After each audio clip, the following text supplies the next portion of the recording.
ছাত্ররা আজকে নাই, আরো তোমাদের মতো স্টুডেন্ট কথা দেশপ্রেমিক নাগরিক হওয়ার তৌফিক দান করুন। আসসালামু আলাইকুম ওয়া রাহমাতুল্লাহ। আমরা এখানে জেনজি ভাই কেউ আছেন? জেন আছে, তাদেরকে জেনজি বলা হয়। আমরা যেটা কি বলো তোমাদের সেই ঢাকা বিশ্ববিদ্যালয়ে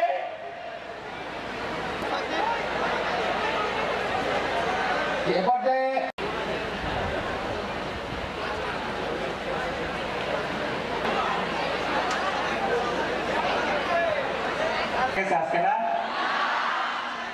আলহামদুলিল্লাহ, আল্লাহর অশেষ মেহের। আমি তোমাদেরকে ধন্যবাদ জানাতে চাই আজকে এখানে আসার জন্য।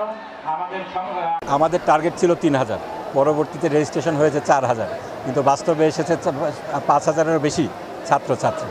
আমরা আজকে তাদেরকে বিভিন্ন প্রফেশনে যারা সাকসেসফুল হয়েছেন এবং যারা মোটিভেশনাল স্পিকার, বাংলাদেশের প্রথিতযশা মোটিভেশনাল স্পিকার আছেন, তাদেরকে এনে আমাদের ছাত্রছাত্রীদেরকে মোটিভেশন দিলাম এবং বিভিন্ন ডিসিপ্লিনে, যেমন ডাক্তারি, ইঞ্জিনিয়ারিং, এইগুলাতে কিংবা বিদেশে শিক্ষা গ্রহণের ক্ষেত্রে কি কি ধরনের সুযোগ সুবিধা রয়েছে, এগুলোর প্রোজ অ্যান্ড কনস, সুবিধা অসুবিধা, কোন রাস্তা অবলম্বন করলে এগুলা বাস্তবায়ন, নিজেদের এই স্বপ্ন বাস্তবায়ন করা যাবে, এই সম্পর্কে আমরা ধারণা দিলাম।